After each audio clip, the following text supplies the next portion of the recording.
Scandal, deception, outright misdeeds, and the need to hold those responsible to account. That's what Premier Doug Ford cited as the reasons to appoint a special committee comprised of PC and NDP MPPs to dig into how the previous Liberal government left Ontario's deficit, according to this government's accounting, at $15 billion. What should such an investigation hope to accomplish? Let's find out. From Melissa Lunsman, Vice President, Public Affairs, Hill and Knowlton Strategies, and head of Doug Ford's War Room in the last election campaign. Sherry DeNovo, former Ontario NDP MPP, now minister at Trinity St. Paul's United Church. Kevin Flynn, former Liberal cabinet minister and MPP for Oakville. And Patrice Dutil, professor of politics and public administration at Ryerson University and the editor of The Guardian, Perspectives on the Ministry of Finance of Ontario, which seems appropriate to the task at hand. Monsieur Dutil, hello, welcome everybody. Kevin, I think for the first time here, or certainly first time in a long time. I think it is the first time here. Okay, great to have everybody here. Here's the announcement Premier Doug Ford made in announcing this special committee. Sheldon, go. This was quite possibly the worst political cover-up in Ontario's history. Kathleen Wynne and the Liberals lied to all of us, and we all know that if you lie on your taxes, if you lie on your mortgage, if you lie on your car loan, there are consequences. You don't just get to walk away. A lot of the Liberals got rich, really rich, under Kathleen Wynne and off the backs of the taxpayers of Ontario. We're going to put forward a motion to strike a select committee. This committee will have the power to call witnesses, to compel documents, to gather evidence. We expect that this committee will leave no stone unturned. And I think everybody at this table appreciates political rhetoric as much as the next guy. However, Melissa, I do want to go to you first on this. The worst political cover-up in the province's history. Is that accurate? Look, I think Doug Ford has a responsibility to educate voters about how big a deficit $15 billion actually is. And more than that, you know, when McGuinty came into government in 2013, the debt was 2003, 15 years ago, the debt was at $130 billion. We have now doubled that. So we're in the 300s, more than doubled that. So we're now in the 300s. And, you know, if there was, you know, new roads and state-of-the-art bridges and climbing math scores and hospitals that didn't have people waiting in the hallways, there wouldn't be a lot of MPPs standing around Queen's Park saying, what did that more than $200 billion get us? That is a wonderful answer, but nowhere in that answer is actually the answer to the question that I asked, which is, was this in fact the worst political cover-up in Ontario history, as Doug Ford suggested? I think that $15 billion is something that they need to get to the bottom of, that's for sure. Kevin, what do you say? Absolute nonsense. I mean, I think you're seeing a man that's struggling, a man that's not fit to be premier, has overpromised and now has to underdeliver and is looking for a scapegoat. And that, you know, part of that is, that's how the game's played sometimes. You know, if there's a transition, you get into office, you blame the bad guys that came before you. That gives you about 6 months to a year. But what's particularly galling about this is the use of the Select Committee. And it really, to me, demonstrates how unfit Premier Ford is to be Premier of this province. There's a lack of understanding of what a Select Committee is. You look at the traditions, you go back through the history of that place. And when you form a select committee, it's when parties are working together for something that you need to put your membership card to the side for. Mental health and addictions, developmental services, aging, Ontario's role in Confederation, renewable energy. This is not that? This is a witch hunt. This is the Spanish Inquisition. This is Ontario's Inquisition. Well, hey, a Spanish Inquisition. No one's going to die here. Oh. So let's... Hey, this is Doug Ford. It's political rhetoric. Sherry, what's your view on whether or not this is a legitimate political exercise to get to the bottom of the province's finances? This is a rear guard action in a war that's already been won, Steve. Not only that, it's already been investigated at a committee. I chaired that committee. It's called Estimates. We had Liz Sandals, who was the head of Treasury, come before that committee. Bonnie Lysyk, in her original analysis, I think was dead on, and we should let her be auditor, not Doug Ford. She said the Liberals were out. Absolutely, they were. And when I was chair of estimates, we grilled them. They moved money into OBG. There's no question about it. They looked at the pension funds as not being being an asset when it wasn't. These are obvious mistakes. She said $5 billion worth. This has been done. We did it. So this is just ideological, and quite frankly, it's going to come back to bite the Conservative Party, because they're going to have to justify their spending, and they've got a real revenue problem. If they're going to take out cap and trade, if they're going to privatize the sale of pot, if they're going to privatize, assets like the LCBO that bring in $2 billion a year, plus fight all the court challenges they've got, plus tear up contracts for wind energy with Tesla, et cetera, they've got a real problem, and Bonnie will be on their case just as much as she was on winds. So I look forward to the findings. Patrice. I like the idea. I like the idea of having a select committee on this for a number of reasons. It wasn't a cover-up. We all knew it. We all knew. I mean, this was part of the election campaign. We knew that the $6 billion deficit that was projected by the Liberals was wrong. So just to clarify, this was not the biggest cover-up in Ontario. No. We knew it, and the Tories campaigned on it. They, the issue around the Auditor General. The Auditor General spoke out against the calculations of the Liberal government. Everything was on the table. We know all that. Now, why a select committee like this? I think it's a good idea, and I think that the moment has come to take aside some time, ask parliamentarians to focus on a particular issue. Where are we going? The system is working.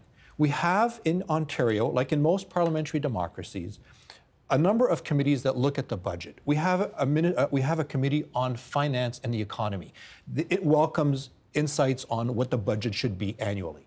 We have a committee on estimates, as Ms. Novo chaired. This looks at where the money's going.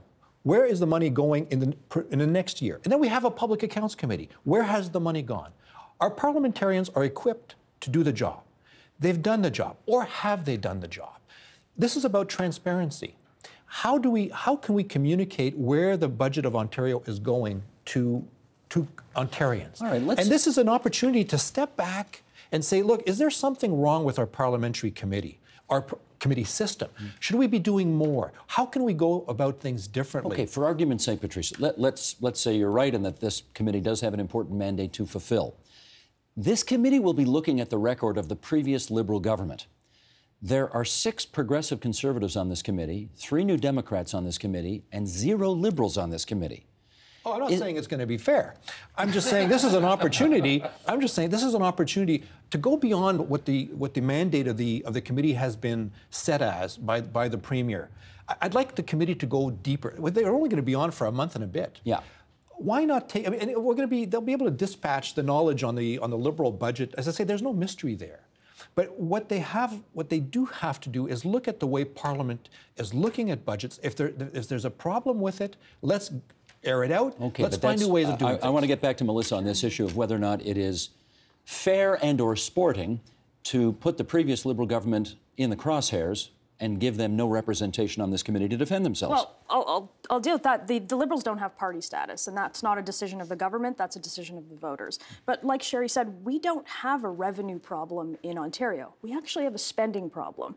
And the $15 billion, that's 15 with 9 zeros. And if you type that into a solar calculator, it doesn't even fit. So to say that, the government is looking at selling off assets and making cuts, that's absolutely what they're positioning for. That's why they're having this committee. But again, please speak to the issue of whether or not it is fair for the Liberals to be in the crosshairs and have no representation. The voters told the Liberals that they had a problem with their spending. I understand that, but the government obviously had a decision to make and could have given them representation had they wanted to. They very well could have, but the voters made that decision. But Steve, to be fair, I mean, Every committee that I ever sat on was partisan. The government always has the majority. That's the way committees have always been struck, in my experience. So it was always a majority Liberals when the Liberals had a majority. That's what happens. Absolutely. But to Patrice's point, there is that oversight. It's called the auditor. Yes, it's called the FAO. Yes. That oversight exists already. Officer. Exactly. Yes. That exists. In fact, the FAO is giving his report next week. So, I mean, you know, you don't need this select committee. Having said that, and you know, for a couple of months, the list of what they're looking at is about 2 years worth. So this is clearly a public relations exercise. They're not going to get to the bottom of anything. I need to get Kevin on this, though. The fact of the matter is you have no representation on that committee, you Liberals, because you didn't win enough seats to merit representation. Absolutely. We ran a terrible campaign. There's no two ways about that. That's not what is a question here, though, I think. I think it really is, what process do you use to examine the books? How do you look at the budgetary system? My point is that you've got enough mechanisms in place if you use them properly. You've got estimates, you've got the auditor. We gave the auditor more powers than existed under the previous government. We introduced, with the help of the NDP, the Financial Accountability Office. We held our spending to about 1% during the Wynne administration. Infrastructure was built in this province. If you go to Oakville and take a look at the brand new hospital there, people are pretty happy. So I think the money is spent well. We've got the lowest per capita spending. These are all things that this government's inherited. But now they've promised so much that they've got to deliver, and you can see it coming down the pipes as sure as eggs are eggs. Is going to be Doug Ford will be standing behind or in front of a podium somewhere and saying, I can't do what I said I'd do, folks. I know I told you I'd do this, but you know, I don't have enough money. Before we get to that moment, however, I do need to ask you about this, because I'm hearing around this table from some of you that we already have a financial accountability officer in place, we already have an auditor general in place, we have these committees in place. They're in place to do this work, therefore we don't need this special new committee to do this. Right. However, when the Liberals were in power, the auditor general did examine the books, did say that the deficit was much bigger than the Liberals said it was, and the Liberals basically said, thanks for the advice, but we're ignoring you. If that's going to be the case, then don't you sometimes have to put up with these kinds of consequences? Well, I don't see it as a consequence. I think any member of the media could find this information out. Patrice knows that it's out there. There's no cover-up here. There was an argument. There was a debate amongst accountants as to which column. The gross figure, the $15 billion, was always $15 billion. It was whether it was whether it was shown on the pension side, whether it was shown on the OPG side, whether it was shown on the Hydro One side, or whether it was shown on the government books.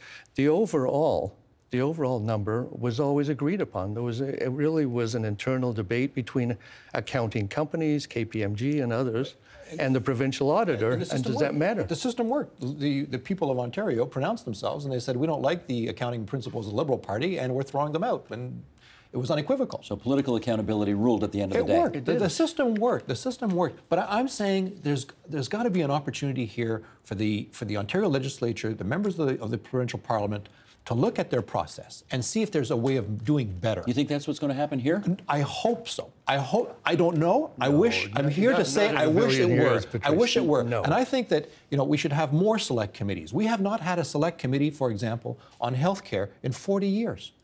Healthcare is 40% of our budget. Where are we going? Well, actually, we have. Have we? We've had on mental health and addiction issues. We've had on developmental issues. We've had select committees on a number of health issues. That's politically convenient. I'm talking about how much money we are spending on healthcare, not dicing out little pieces of it. Well, we are getting 40%. that now. Reuben Devlin's been tasked to head a committee with a lot of experts. It's a good thing to have, but I mean, again, I'm not satisfied with the mandate. It has to be broader than that, and it has to project into the future. Where are we going with this healthcare? Sherry, let me get you on this.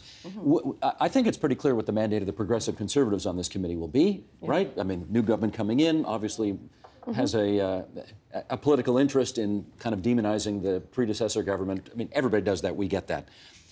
What are the New Democrats on this committee going to do? Well, if if they do what they should be doing, what they will be doing is not only holding the Liberal government to account, but also holding the Progressive Conservative government to account. Because, as I've said, their books are not going to add up.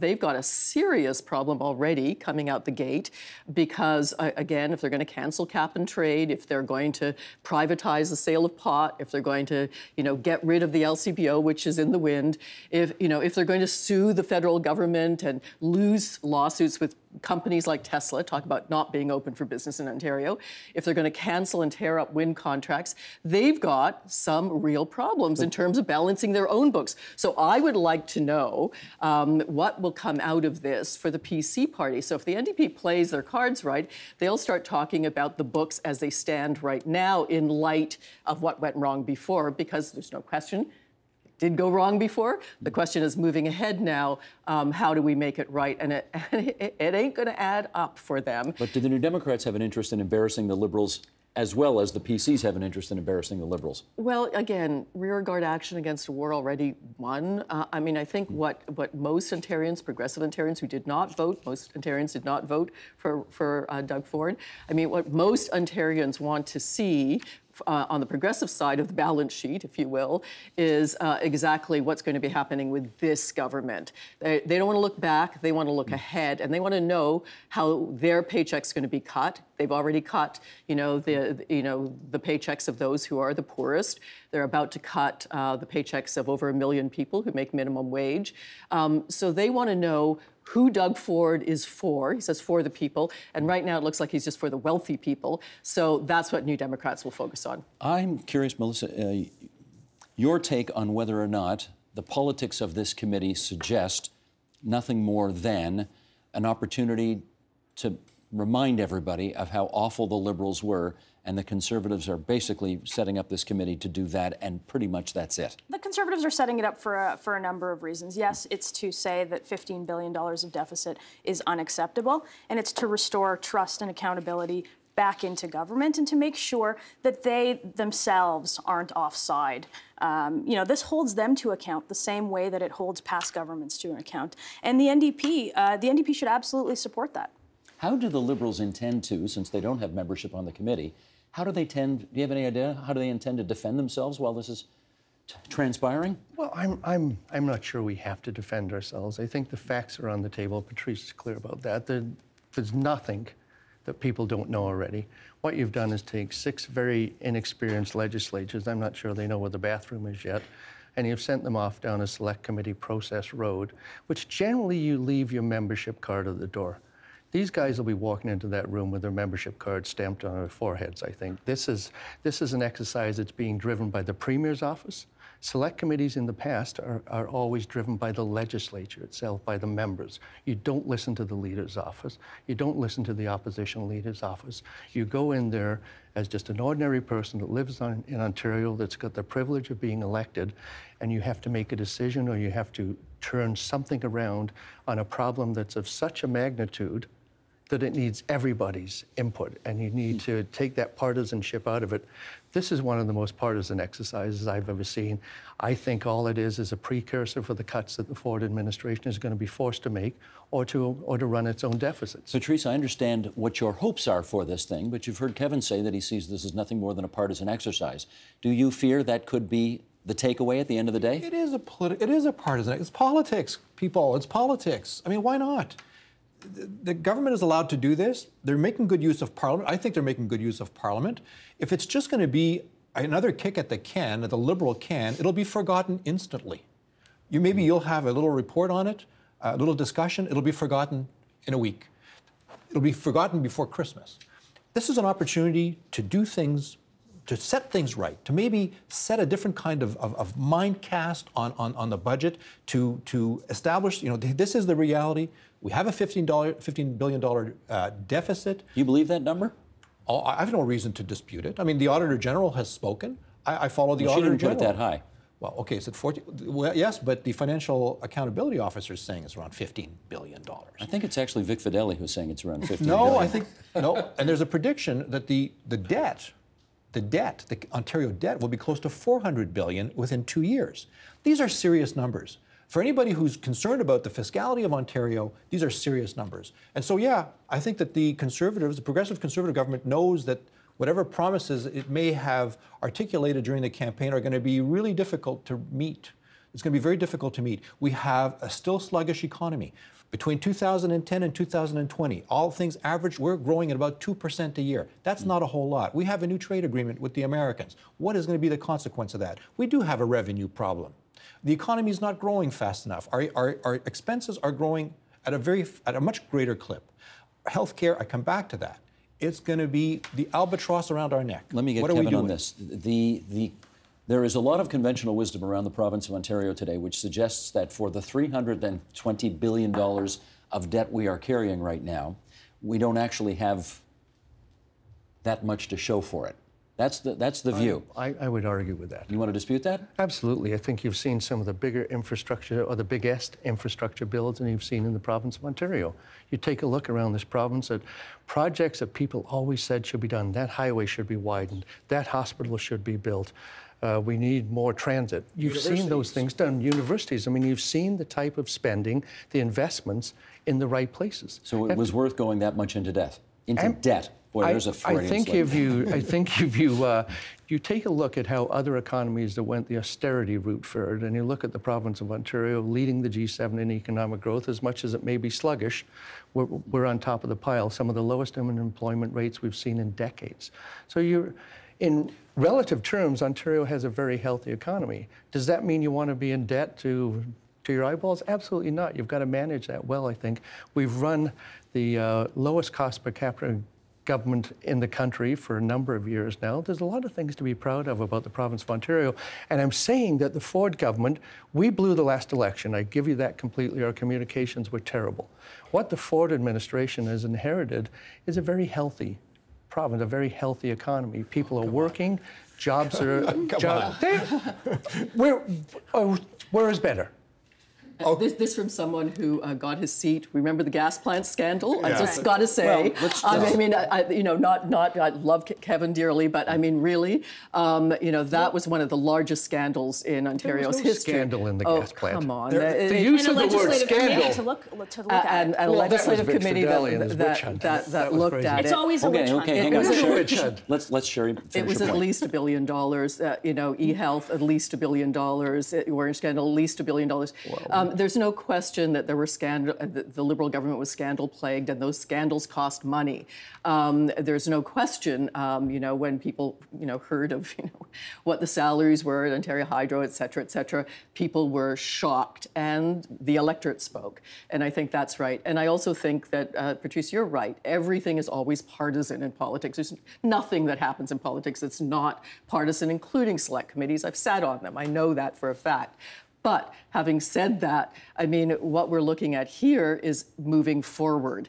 And yes, we should get to the bottom of how money is spent, but you know that it is also a political exercise to justify austerity and cuts. Let me follow up on that. And. Let me follow up on that. If this has the appearance of being nothing more than a show trial, will it have been worth it? Look, I think that's a big concern for the government. You do not want to look like you're kicking someone when they're down. But to suggest that Ontario's finances are in good shape, to suggest that over $300 billion of debt is sustainable, is frankly just wrong.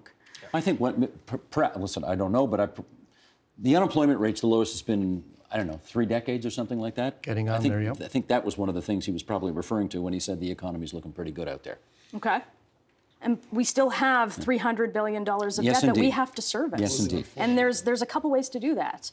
There's either make deep cuts, which I think this is sort of a setup to, or there's raise taxes. And I think that I put my bet on cuts on this one. Let me get the political scientist to address this one. This is an odd. I mean, we're almost in unprecedented territory here, in as much as the previous government is not an officially constituted party at Queen's Park, so it doesn't have the opportunity to defend itself much during question period at Queen's Park. It will have no representation on this committee at all. Usually when governments face this kind of historic drubbing, the leader loses his or her seat, and the leader didn't. Yes. Kathleen Wynne is still there. And Doug Ford has said, I'm not going to let her walk away without having to face the music on this. How awkward does this all get As the new government tries to do its thing, the Liberals try to rebrand themselves, looking towards tomorrow, and Kathleen Wynne is still there. Again, you can see the government is continuing with this branding of Kathleen Wynne with the Liberal Party, and it'll stick with that. And it'll work for another few weeks. You know, the window is closing on this government. With the next budget, they own it. They own the economy, they own the performance of the government, they own everything. So we're what, 6 months away from the next budget? Maybe less, maybe less. The window's closing. So they'll take another kick at the can. If that's all they do, it'll be deeply regrettable. I think they should do a lot more.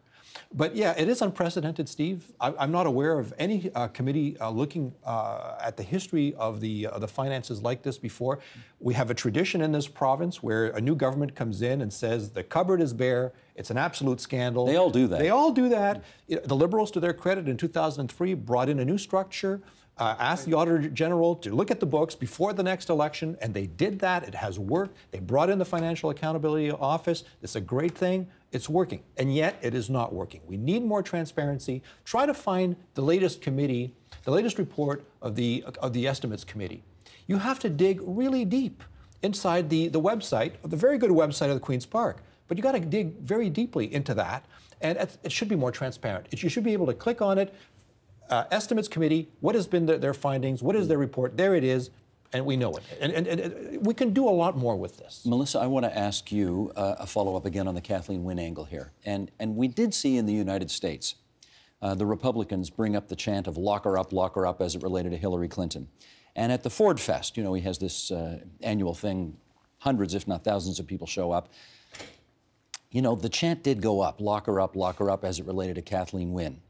Is there any place for that in politics? I'm never going to sit here and defend a chant of people saying lock her up. That has no place in Canadian politics. But what this does say is that the PCs are still fighting the Liberals. The Liberals are a strong brand. They're going to rebuild their party. And the NDP has done nothing to show that they're actually an official opposition who is actually holding the government to account. So Really? They're very much fighting the Liberals for 2022. All right, I think that's what's happening. I'll give you equal time on that one, Sherry. Go ahead. Obviously, I disagree. I think the NDP did run a good campaign. I think that the numbers show that they did, not quite where they would like to be. They'd like to be government, Second best of course. result ever. And I think they have been holding the government to account, and they've been doing that admirably. Lock her up is absolutely outrageous and disgusting. To say it has no place in Canadian politics is the understatement.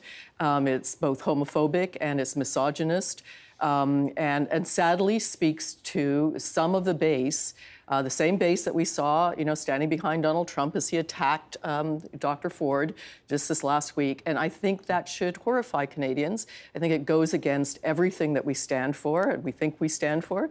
And I think the fact that it was not countered by the Premier and was not called out is sad. It's beyond sad. It says something about the character of the Premier of the province right now. So there is that. In terms of the Select Committee, they've got, what, 8 weeks? They're not going to get to the bottom of anything in 8 weeks. They have to report by December, right? I mean, that's absurd. I mean, this is, I go back to the point I made. It's a public relations exercise. It's a rearguard action let me follow up on this then, Sherry. already won. Let me follow up on where you took us a little while ago, which is to say that this is setting the stage for what? Let's find out. There has been, the Auditor General has reported, the Financial Accountability Officer has reported, Gordon Campbell, the former British Columbia Premier, has done a study. Ernst & Young has gone line by line through the financial papers of the province, apparently looking at 200,000+ different entry points on the books. And now we're going to have this Select Committee of the Legislature. You've heard Sherry argue that this is all a pretext to announce deep cuts in government spending going forward. Do you agree? Yeah, I think that's right. But I also think that there's a population in Ontario that's conditioned not to care about deficits and not to care about debt. So this is also an activity to remind people that $15 billion is unsustainable. Over $300 billion is unsustainable. It is like spending, it is like maxing out all of your credit cards, you know, taking out a mortgage on your house or taking out all the equity of your house, selling all your assets and looking around and saying, what did I get for all that money? That's what this committee committee's doing. And if we had, if Ontario was perfect and our math scores, again, were rising and our hospitals had the capacity to actually care for people, we wouldn't have this committee. But absent all of that, we need to figure out where that money went. Kevin, I know there's a lot of what-ifs in politics, so let me try one with you right now. The Liberal government, when Dalton McGuinty was there, promised to spend, I think it was 7 years or so, getting back to balance. Right. You did. You got back to balance. But rather than staying there, Premier Wynne then made the decision that they were going to go back into deficit because there were these areas that she felt needed further investment. Had the books remained balanced, in other words, had you not gone back into deficit, whatever that number is, do you think there would be less argument for the approach that the PCs are now taking? I think there'd be a different argument, perhaps. You have to think what that money was spent on. You've got free prescription drugs now for young people, for example, expansion of the OHIP plan. You've got those things that people were asking for years and years. They were looking at other jurisdictions that had free university tuition, saying, how can we get that? That's where the money has gone. That's where the money's been invested. It's been invested in the future of this province. We could argue, we'd probably get 5 different opinions as to what the debt, what manageable debt is, but certainly the intent behind the investment, why the deficit was run, was for some very human reasons to deal with issues that people are facing in Ontario on a daily basis. That's what governments do. Each of the 3 political parties would approach that differently. We like to pretend in the province of Ontario that the political spectrum is this wide, and really at the end of the day, it's about this wide. And it's about what column those figures are in. It may be 14, it may be 15, but is it in the hydro column or is it in the government, on the government's books? For example, on the WSIB in the past, the auditor said to the government, he said, look, if you don't fix that unfunded liability, which we did, I'm going to put it on your books. So it was a strategic accounting move. It was an argument about what column it should be in. And to go to this extent, to go to Patrice's point, I mean, there's enough mechanisms within government. Government's sophisticated enough, it's complicated enough, and certainly the Ontario government's no different, that you could do that continual improvement, and I hope it happens under the Conservatives. It's what every party should be doing, is trying to make it a little better. What I'm very concerned about is making a mockery of the select committee process by making it a partisan exercise that's designed coming right out of the gates to go after the previous government. Patrice. I'm simply going to make the point that the government, I'm sure, is not unaware of the fact that the political culture in Ontario is very progressive conservative. If they go about slashing and burning, they'll be out of power in 4 years. It's simple as that. They've got to be very careful. And this is the art of government. You have limited funds. You're going to have to choose where you're going to invest it. Are you going to build another bridge, another hospital, another college, another university? The problem with Ontario is that we're spending a lot of money on operating funds, the daily, weekly expenditures of running government, of providing services to the public, as separate from infrastructure. Nobody in Ontario hates infrastructure. Yeah. We all want infrastructure. We all want better roads, hospitals, everything, schools, everything. It's where the efficiencies need to happen in terms of the daily spending. And there's new technologies out there. There's better management out there. And again, the Ontario Public Service is efficient. It's more efficient than it's ever been. That's the challenge of government today. How do we make a system that's already pretty efficient even more efficient? How do we calculate where the expenses are going to go in terms of infrastructure? We are a growing province, growing slowly. Should be growing faster, but we need more roads, we need more bridges, we need all that stuff. Okay, hard decisions. Literally down to my last minute here, Melissa. Let me give it to you. The government announced today who the first witnesses, the first handful of witnesses, would be to this new special committee. The Auditor General is going to show up. I think the Secretary of Cabinet is going to show up. Some others as well. What are your hopes and expectations for this thing as we get towards December, when it will have to issue its final report? Well, the government has to tread carefully on what it asks of witnesses and how much of a potential witch hunt this might look like. But at the end of the day, I think that Ontarians expect for them to restore a bit of faith, a bit of trust, a bit of accountability back into government to know exactly how money is being spent. So at the end of the day, I hope that we figure out, what that $15 billion, went to, what the $300 billion of debt went to, and then Ontarians can decide if it was a good use of resources, and hopefully the government takes this going forward and it doesn't make the same errors as the past governments. That's Melissa Lunsman, Vice President, Hill & Knowlton Strategies. We thank you for coming back to TVO tonight. Patrice Dutil from Ryerson University. If you want more on this, The Guardian, Perspectives on the Ministry of Finance of Ontario, is Patrice's contribution to this issue, a book written some years ago, but worth the read. Sherry DeNovo is the former New Democrat MPP, now with Trinity St. Paul's United Church. And Kevin Flynn, former Liberal cabinet minister and MPP from the riding of Oakville. Good to see you here on TV. Great to be here. Thanks, everybody. Pleasure. Thank you. The Agenda with Steve Bacon is brought to you by the Chartered Professional Accountants of Ontario, helping businesses stay on the right side of change with strategic thinking, insightful decisions, and business leadership. Are you on the right side of change? Ask an Ontario CPA.